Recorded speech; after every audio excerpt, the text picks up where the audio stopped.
Okay, how's it going, everybody? I hope you're all doing well. Okay, well, so in this episode, I thought I'd try to say something about the Russian writer Dostoevsky and the German philosopher Heidegger. You see, both Dostoevsky and Heidegger, in their own way, look for ways to salvage some deeper meaning and experience in the midst of our increasingly technological and rational scientific world. And that's because they both believe that there's a great danger here. And it's that algorithms and technological industrialization in general, they destroy our innermost core. They impoverish us and they make us less alive and less human. Okay, so let me begin with Dostoevsky. And here I'm talking about what is said in his astonishing little novella, Notes from the Underground. And if you don't know, the novella is about the meandering thoughts of a stewing, secluded, and unnamed narrator, namely the Underground Man, who's a retired government bureaucrat living in St. Petersburg. Well, okay, so what the Underground Man complains a lot about is what he perceives to be society's overly scientific and rational view of things and its goal of technological perfection. So let's take this emphasis on science first. So what science has come to teach us, says the Underground Man, is that we're just machines, and that our behavior is in principle just as predictable as the orbit of the planets. What it's taught us is that we've never really had any caprice or will of our own. No, in reality, we're just passive material objects like piano keys or organ stops. We're fancy mechanical robots, basically. Now, the Underground Man abhors all of this. For him, an overestimation of science will destroy us because it will, like I said, it will reduce us to objects like organ stops or, well, like iPhones, objects that function as smoothly as ever, sure, but can't really will or desire or suffer. Okay. And it's not only science and scientific determinism that the Underground Man rallies against. He actually hates any kind of predictable, formulaic, and overly rational plan of life, too. Actually, he's probably got, among other things, the philosophy of utilitarianism in mind here. So if you don't know, utilitarianism argues that the ultimate aim of life is to be happy, and that overall happiness is something we should try to maximize in the world. Now, the Underground Man thinks that happiness and the sorts of things we normally associate with it, like wealth and comfort and peace of mind, things that most of us take to be in our best interests, are actually preventing us from truly expressing and realizing our humanity. Sure, it's to our everyday sensible advantage to pursue these things, but to live this way is to live a conformist and formulaic and secure and predictable way of life. In this, there's no real expression of freedom. No, for the Underground Man, real freedom is to do exactly as we choose, even if it means acting against our own self-interest. Or maybe another way of putting this is that self-interest is not genuine self-interest if it excludes our desire to act against our own self-interest. And basically, a part of what this means is that reason does not give us the totality of the human experience. Or in other words, that life's not all about rational motives. Sometimes volitive and emotional and spontaneous urges are much more important.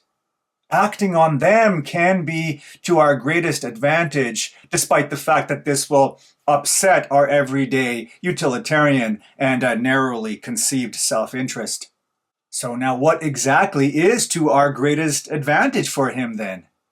Well, It's free, unfettered choice. It's wild, mad caprice. It's the occasional turn away from safety and towards the unpredictable and the chaotic. Like I said, this might run counter to our happiness, but what does it matter if it turns out that, as the Underground Man says, suffering is the sole cause of human consciousness? Maybe to really feel this turbulence is what we really want or need deep down. Maybe we want to screw ourselves up from time to time. Actually, the Underground Man basically says this.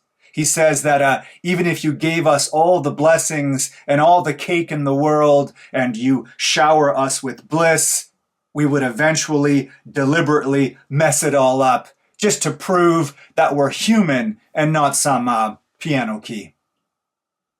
Okay, well, and finally, I mentioned at the outset that the Underground Man also rallies against society's goal of technological perfection. So why?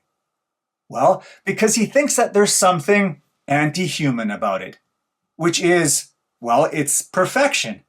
In other words, its perfection is the sign of a non-human quality. Now, you might wonder why perfection is so bad for him. Well, first of all, perfection allows for no progression and no change. It's a dead end.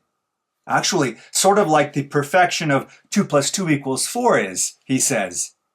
I mean, well, what if we don't like 2 + 2 = 4? We should be able to deny it, right?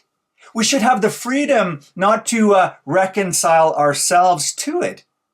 Despite its certainty and the fact that it would be like banging our head against a wall, we nevertheless should be able to revolt against it. That's what it means to be human, to shake things up, to have our desires reach out towards infinity, and so to try to change what's immutable and impossible. Not to just, like some passive plinko coin, deterministically fall in line with mathematical formulas and the principles of scientific rationality. And not to be some boring, rationating being. Actually, that's also part of his point, that at the end of the day, perfection is just simply really boring, he says. This is part of why it would be so bad living in an efficient and predictable technological utopia.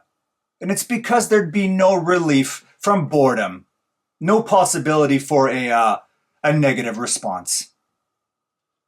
At the end of the day, for the Underground Man, and for Dostoevsky, I think, it's the depth of the madness of human spirit that's our salvation, not technological perfection. And this madness, it simply needs to find expression when it can. Okay, so that's Dostoevsky. Now, what about Heidegger? What's his particular criticism here? And how does he offer us any solutions or alternatives? Well, I'm speaking in very general terms here, but for Heidegger, the consequences of capitalism and technological industrialization is that they bring things like automation and homogenization and repetition. And all of this, it really affects us. It affects the way we think and the way that we look at the world. It subjugates our mind. It rewires our brains.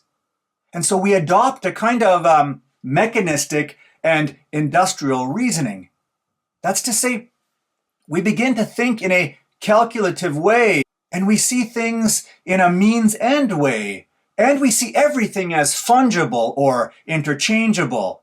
And more generally, how we see and experience the world is exhausted by the larger system of production and consumption and utility. Now, all of this, what it does is it diminishes our capacity for real thinking and for novelty. It diminishes our capacity for breaking free, for rupture, for transcendence, all the things that we can do by virtue of our humanity. So for Heidegger, it's important to try to break free from this from time to time, from this sort of calculative thinking and from our technologically locked in and frenzied existence. And he's not saying that we should go ahead and break all the machines. No, he's saying that we should be aware that there's another completely different kind of thinking or way of being that needs to be heeded in our technological age. Now, sometimes Heidegger calls this meditative as opposed to calculative thinking. It's a kind of thinking that's less calculative and less predictive and less productive. And really, it's more a kind of listening, a kind of poetic thinking. It's characterized by quietness and by willlessness and by receptivity and by spaces of clearing. And as such, as a kind of opening, it's able to give us intimations of something beyond, of something completely different, something outside the status quo, something outside the homogenization and the demands of modern culture, something free of the algorithm. And not only that, here's the thing. This sort of openness and receptivity, it also allows us moments of being attuned to the world in a much deeper and more meaningful way. And that's because by simply letting things be, instead of trying to use or consume them, the world around us now appears to us as infinitely more rich than ever before, and full of presence and mystery. A presence and a mystery that we're completely insensitive to when we're entrapped in technology and in technological ways of thinking.